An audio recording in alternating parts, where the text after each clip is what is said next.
अंदाज नया, माध्यम नया, पॉलिटिक्स वाला। आओ राजनीति करें। नमस्कार, आप देख रहे हैं पॉलिटिक्स वाला पीएम टाइम में पंकज मुकाती। मध्य प्रदेश भ्रष्टाचार का गढ़ बन चुका है और परिवहन विभाग को लेकर तमाम सवाल उठ रहे हैं। पूरा भ्रष्टाचार परिवहन विभाग के इर्द गिर्द घूम रहा है।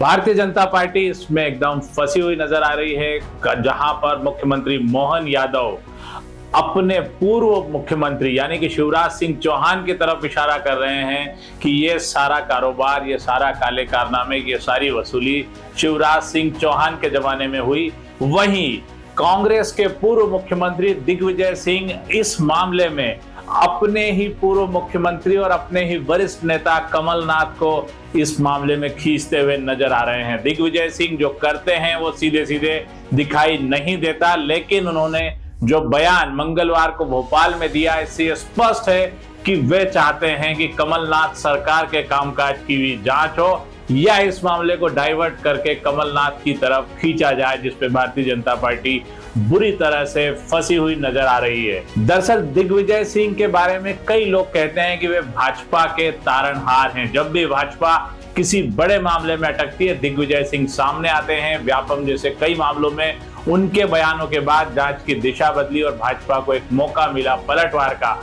इस बार परिवहन विभाग घोटाले में भी दिग्विजय सिंह ने कुछ ऐसा ही किया और ये हम सब जानते हैं कि वो बिना सोचे समझे कुछ नहीं करते। दिग्विजय सिंह ने मंगलवार को भोपाल में कहा कि कमलनाथ सरकार में परिवहन मंत्री गोविंद सिंह राजपूत को बनाया गया था और उन्हें परिवहन मंत्रालय देने के लिए सिंधिया ने दबाव बनाया था। यानी वे इस वक्त सीधे तौर पर अगर आप देखेंगे तो ऐसा लगता है कि वे सिंधिया पर निशाना साध रहे हैं। दिग्विजय सिंह ने यह भी कहा कि सिंधिया ही बताएं कि वे परिवहन विभाग गोविंद सिंह राजपूत को देने के लिए क्यों अड़े हुए थे। तो एक तरह से बात वो ये कर रहे हैं कि सिंधिया परिवहन विभाग में बहुत दिलचस्पी लेते हैं और वे सिंधिया पर हमला कर रहे हैं, पर यह सिंधिया पर हमला नहीं है। वे बात कर रहे हैं कमलनाथ सरकार के कार्यकाल की, जिसमें गोविंद सिंह राजपूत परिवहन मंत्री थे। तो क्या ये चाहते हैं दिग्विजय सिंह कि उस कार्यकाल की भी जांच की जाए, कमलनाथ के कार्यकाल की भी जांच की जाए कि उस समय परिवहन घोटाला कितना हुआ था, उस समय किस तरह की वसूली होती थी और क्या चलता था। इस मामले में भारतीय जनता पार्टी के प्रदेश प्रवक्ता हितेश वाजपेयी ने सवाल उठाया है और दिग्विजय सिंह से पूछा है कि आप बताएंगे कि आपके कार्यकाल में सेंधवा सहित तमाम नाकों पर मुख्यमंत्री के तौर पर जो आप नोटशीट लिखते थे उसमें 5 करोड़ रुपए की वसूली होती थी, वो क्या था और इसी से आपकी 6 पीढ़ियां मालामाल होकर घर बैठ के खा रही है।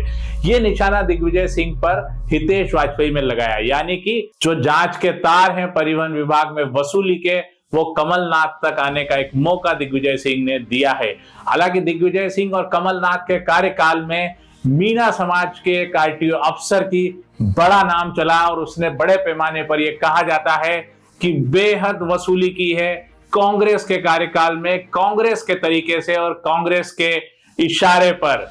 तो क्या यह माना जाए कि दिग्विजय सिंह के निशाने के बाद कमलनाथ के मामले की जांच होगी और भारतीय जनता पार्टी को बैठे बैठे एक मुद्दा मिल गया है कि वो इस जांच को, इस पूरे मामले को कमलनाथ के कार्यकाल में डाइवर्ट कर सके। आगे देखना होगा कि दिग्विजय सिंह ने मोदी को भी लिखा है कि इस मामले की जांच हाईकोर्ट के किसी जस्टिस से कराई जाए, बजाय कि लोकायुक्त को इससे दूर रखा जाए। दिग्विजय सिंह बहुत ईमानदारी की बात कर रहे हैं, लेकिन उनका निशाना सीधे सीधे कमलनाथ सरकार, सिंधिया और गोविंद सिंह राजपूत तो है ही, लेकिन वे सीधे सीधे कमलनाथ के कार्यकाल की जांच की तरफ जाते हुए दिखाई दे रहे हैं। देखना होगा इस मामले में आगे क्या होता है। आज के लिए इतना ही। आप हमारे साथ बने रहिए। धन्यवाद, शुक्रिया। चैनल को लाइक और सब्सक्राइब करना ना भूलें। आपकी प्रतिक्रिया हमें हमारे मोबाइल नंबर 7000274400 पर व्हाट्सएप कर सकते हैं।